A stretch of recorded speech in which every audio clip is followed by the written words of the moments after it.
Internationally, cave diving developed in different ways in different parts of the world, which to a large part depended on the type and accessibility of the caves in that region. There were some, like most of those in England, that began as cavers and to whom a flooded section of cave was just another obstacle to pass to further exploration, hopefully revealing unexplored above water passages beyond. Elsewhere, with readily accessible flooded cave entrances, often with clear water, adventurous open water divers were attracted to explore this unique and often spectacular underwater environment, occasionally with disastrous consequences. In England, many of the sumps with known potential had reached the same sort of obstructions and blockages that occur in above water caves. Further progress could only be made by what amounted to underwater engineering. I think we've probably spent more than 1,000 hours underwater on this particular project. The whole purpose of this is to try and discover a big cave that we know must exist behind the cove. We know it's there because the water has been tested from various sinks miles and miles away to the north and northwest, and they're much higher. So although the part of the cave that we're in at the moment is flooded, we know for certain that the rest of the cave mustn't be. And what we're trying to do is get through the flooded zone into the big dry cave that must exist beyond.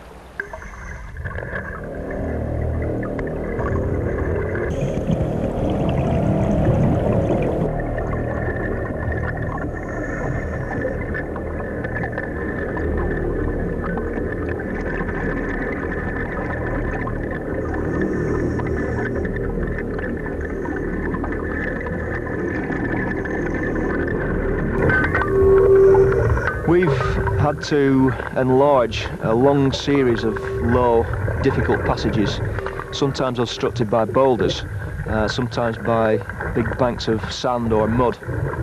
And it's a very slow, painstaking procedure. Really, we've emptied out about 200 feet of low passage like this before we made the breakthrough into the big tunnel beyond.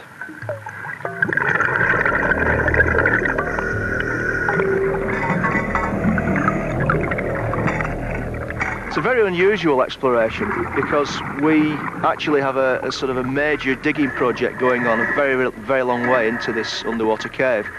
It's the sort of thing that dry cavers would do all the time, but really to take on a major project like this, like the building of a big scaffolding structure in a boulder choke a long way in, it's sort of a novel idea.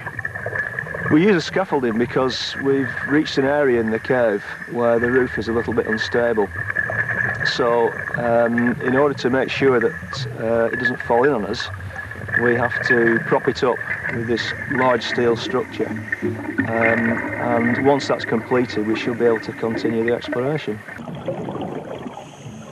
John and other cave diving group members had become involved in cave diving expeditions to France.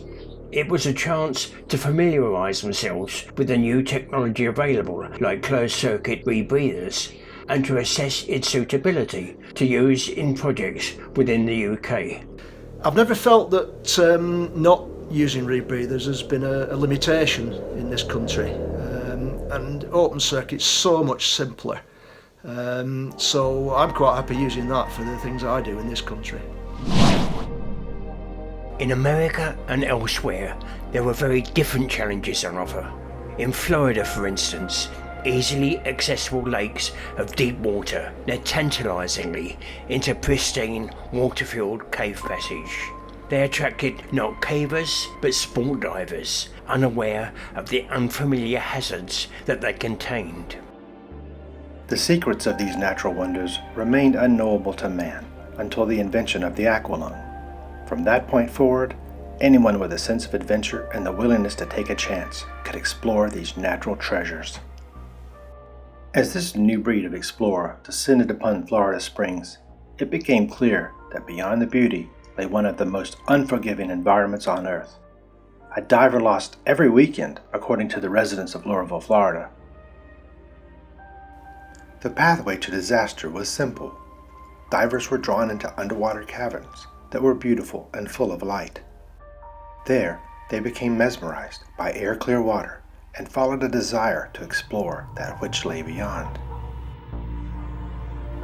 The divers that got into the most trouble were the ones with the lights, because they were able to leave the cavern and its connection to the surface without even knowing it.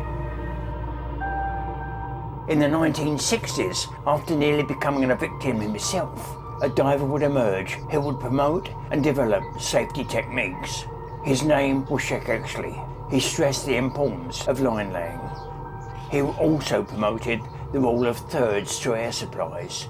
That is, a third to go in, a third to return, and a third kept in reserve. In 29 years of cave diving, he would break many records and make over 4,000 dives. I've been cave diving now for over 50 years. My entire life has been dedicated to caving and cave diving. When I started out, the lessons were all self-learned. There was no training. I took up open water diving, and it was little or no use in the world of the caves that I quickly found myself trying to explore. An increasing number of British cave divers were being attracted by the spectacular discoveries and the new technology being used abroad. In 1986, a well-funded expedition was organised to explore the Wakula Spring in northern Florida. It included some of the best technical divers in America, including the leader Bill Stone and the hugely experienced Sheikh Exley. It also included two British cave divers, Rob Parker and cameraman Gavin Newman. Just how extensive the network is, nobody knows. One of the divers is taught how to use a device designed by Dr. Bill Stone, leader of the project. Oxygen.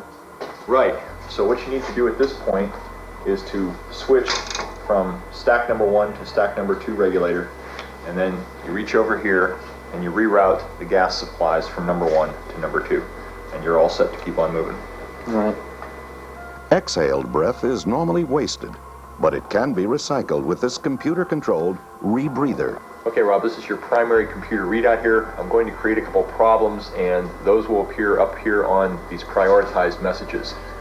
To endure great depths, a diver needs massive volumes of gas. At 300 feet, it takes 10 times as much air to fill the lungs. In addition, a special mixture of gases will be required, one that will make the whole process of decompression more difficult for the expedition.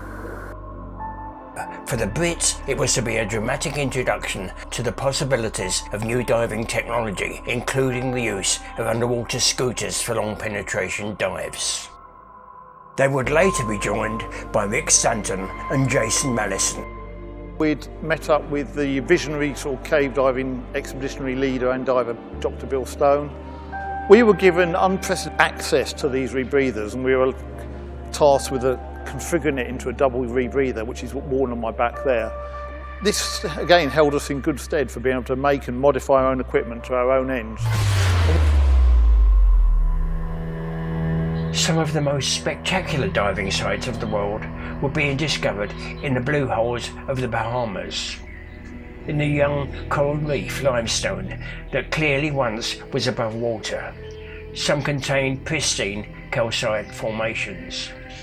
It was not just a cave diving experience not to be missed, but geologically, scientifically little understood. British cave divers and scientists were to take part in several expeditions under the leadership of Rob Palmer and known as the Andros project.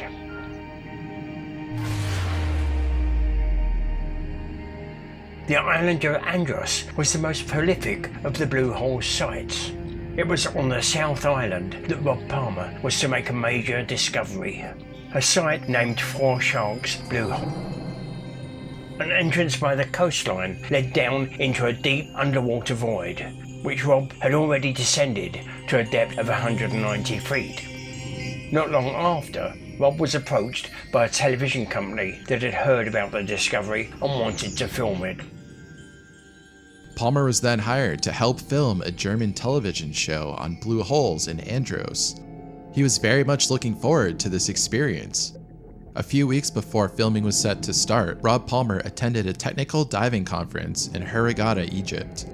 A seawall was mentioned at the dive conference, and Rob really wanted to explore this. It fascinated him, so they planned to do it. Once in the water, Rob dived straight down into the blue instead of swimming over to the wall. One of his friends raced over to grab him, but he gave up after diving 200 feet down. He was just descending too quickly. Unsure if he was out of control or not, they reached a depth where they had to stop and watch. It was too dangerous to continue. Rob then disappeared below them. According to reports, Rob Palmer was using borrowed equipment. They speculated that Rob experienced a medical problem, such as a heart attack, once he had entered the water.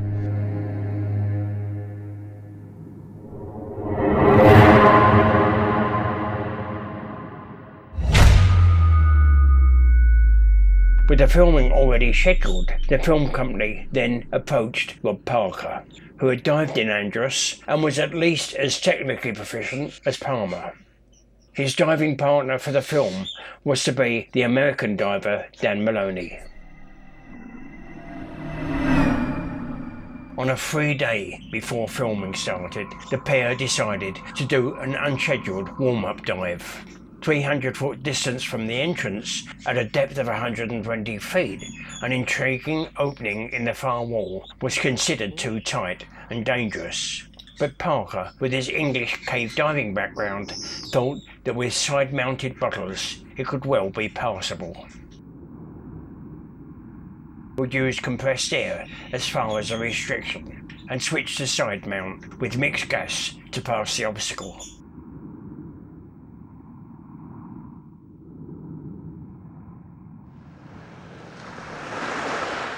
Their time underwater was limited by the tide. As the caves are connected to the sea, they are subjected to tidal currents, and they can be impossible to swim against. They had passed the restriction and were excited to find that the cave opened up into a new, large, unexplored chamber. But as the time to exit neared, Maloney realised that Rob had become unresponsive. However, soon after, he seemed to have partly recovered and started to follow Dan towards the exit. Now running low on air and very aware of the approaching tide, Dan pushed on through, expecting Rob to follow. He never did. Britain had lost its two leading technical cave divers within just over 3 months.